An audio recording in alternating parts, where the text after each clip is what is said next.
Salut les amis, After Zap Image numéro 596. Avant de débuter, je vous incite à vous abonner à la chaîne. Je regarde attentivement les statistiques de mes vidéos et je vois qu'il y a beaucoup de personnes qui regardent les vidéos sur la chaîne sans forcément s'abonner. Donc n'hésitez pas à vous abonner les amis. En plus de ça, ça vous permet d'avoir une petite notification lorsqu'une vidéo est publiée sur la chaîne. On va débuter avec les 3 résultats des matchs de Ligue 1 qui se déroulaient hier, puisqu'hier on a remis le calendrier de Ligue 1 à jour. Toutes les équipes comptent à présent 20 journées. Le Paris Saint-Germain se déplaçait du côté de Monaco hier. Victoire pour le PSG, 4-1. 3 jours après le match nul, 3 partout entre les deux équipes. D'ailleurs, petite particularité, hier on jouait le match aller, puisque ça avait été inversé, donc c'était le match aller qu'on jouait hier. En tout cas, victoire pour le PSG 4-1 grâce à un doublé de Mbappé face à son ancienne équipe, un but pour Neymar sur penalty et aussi un but pour Pablo Sarabia. Beaucoup d'ajustements par rapport au match de dimanche pour le Paris Saint-Germain.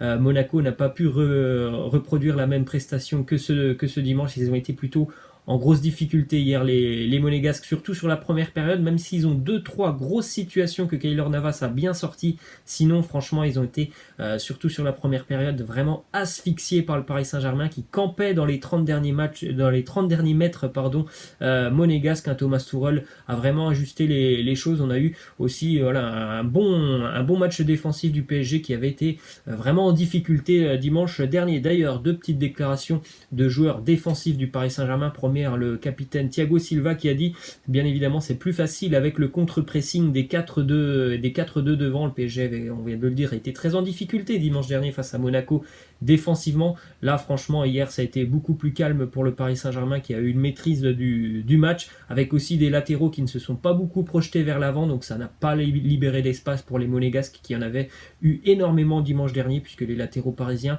étaient vraiment portés sur l'offensive. Une autre déclaration de Presnel Kimpembe qui nous dit: dimanche, ça a été un match très compliqué pour nous, même si Monaco a été très bon. Ça nous tenait à cœur de revenir ici et de ramener les 3 points. On est des compétiteurs, on avait l'esprit revanchard et l'envie de remettre les pendules à l'heure, chose qui a été faite. Un bon match vraiment pour le Paris Saint-Germain, avec des très bons ajustements en l'espace de 3 jours. Ensuite, une déclaration du président parisien Nasser Al-Khelaifi qui nous dit qu'il est tout simplement contre la mise en place d'une ligue fermée européenne. Vous savez, on en avait parlé déjà il y a quelques mois de cette potentielle nouvelle Ligue des Champions, en tout cas nouveau format de la Ligue des Champions qui pourrait aboutir dans les prochaines années. Lui, il est contre. Il a dit: le PSG a déjà pérennisé une grande partie de ses revenus et nous n'avons pas besoin d'une ligue fermée pour poursuivre notre travail. Donc voilà, le discours est plutôt clair. Ensuite, petite image du 4e maillot parisien qui va être normalement présenté officiellement en fin de mois de janvier, lorsqu'il y aura un match NBA à Paris entre la franchise d'ailleurs de Michael Jordan, les Charlotte Hornets, qui joueront face aux Bucks de Milwaukee. Ça sera l'occasion donc de présenter ce 4e maillot du Paris Saint-Germain qui pourra donc être utilisé jusqu'à la fin d'année. Autre résultat hier, le Stade Rennais se déplaçait du côté de Nîmes. Victoire pour Rennes 1-0 en seconde mi-temps grâce à Adrien Hunou. Très joli but d'ailleurs pour Adrien Hunou. Un match assez compliqué, pas beaucoup d'occasions dans le match. En plus de ça, la pelouse des Costières n'a pas aidé. Elle était vraiment dans un piteux état, la pelouse des Costières. Mais en tout cas, victoire importante pour le Stade Rennais qui conforte sa 3e place et qui malgré tout revient à 5 points de l'Olympique de Marseille. Ensuite, petite statistique justement sur l'entraîneur rennais Julien Stéphan. Il n'a eu besoin que de 43 rencontres pour atteindre les 20 succès avec Rennes en Ligue 1. 20 victoires, 11 nuls et 12 défaites. C'est un record de précocité pour un entraîneur dans l'histoire du club rennais. Donc vraiment, depuis son arrivée, il arrive à faire vraiment de très très bonnes choses avec le Stade Rennais, qui est un sérieux client pour aller chercher, pourquoi pas, la Ligue des Champions en fin d'année. Autre résultat hier, un match entre 2 équipes qui avaient un petit peu besoin de points par rapport à leur récente déconvenue du week-end. Amiens et Reims se séparent sur un score nul de 1-1, avec un match là aussi plutôt fermé, pas beaucoup d'occasions dans ce match.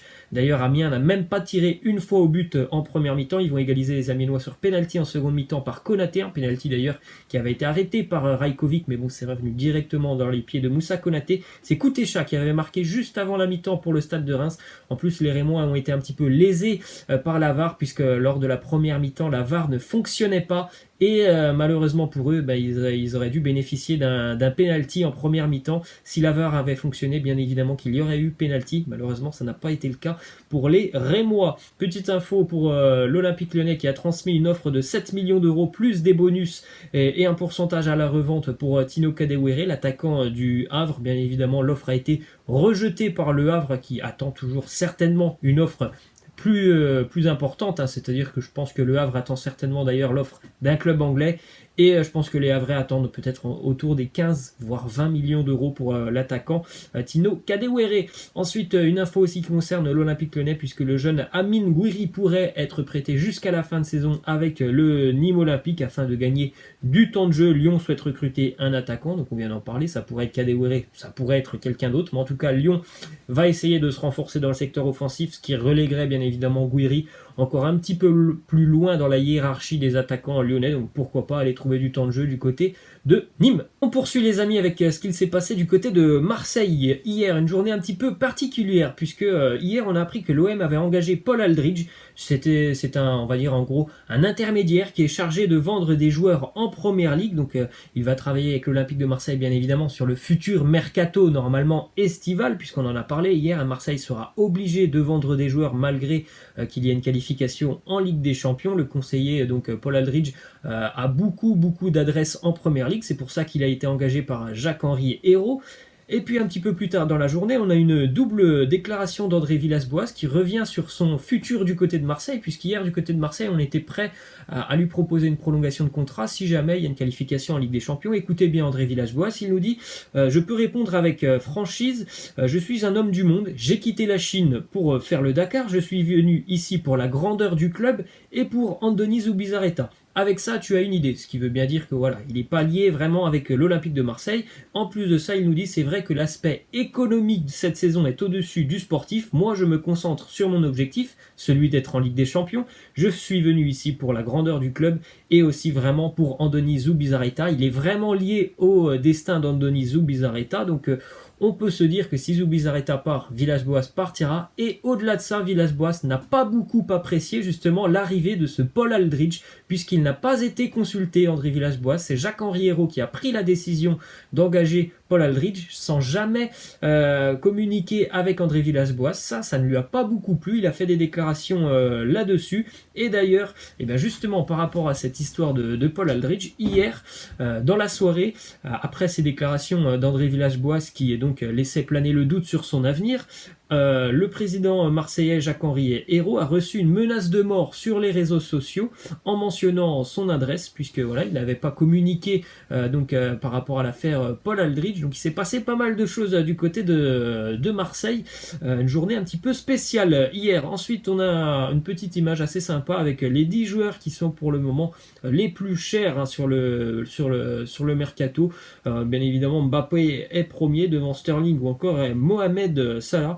Lionel Messi est en 8e position par exemple, Lionel Messi qui ne coûte que 125 millions d'euros. Petite info du côté du Barça, enfin on va dire une bonne nouvelle pour les Catalans, puisque quand même c'était assez compliqué déjà aussi avec l'absence de Luis Suarez pour 4 mois. Ousmane Dembélé est en avance sur son programme de rééducation. L'international français pourrait donc être de retour avec le Barça courant du mois de février. Il a à peu près 2 voire 3 semaines d'avance sur son programme de rééducation. On poursuit les amis avec une déclaration de Bartomeu, le président du Barça, qui l'a dit tout simplement. Oui, Xavi sera un jour l'entraîneur du Barça. Après, pourquoi Xavi a refusé le poste du Barça il y a 3-4 jours, ça moi je n'ai pas la réponse. Peut-être qu'il ne se sent pas prêt pour le moment, peut-être que voilà, le chantier catalan est peut-être important et qu'il espère prendre le club lorsqu'il sera dans une meilleure situation. Je n'ai pas la réponse, en tout cas pour le moment Xavi n'est pas l'entraîneur, mais il est évident que dans les prochaines années, oui, Xavi sera certainement l'un des entraîneurs du Barça. Ensuite, petite info qui concerne Olivier Giroud, son agent est actuellement du côté de l'Italie et de Milan pour finaliser son transfert. Les positions entre le club italien et Chelsea se sont rapprochées pour un transfert d'à peu près 6,7 millions d'euros, bonus compris.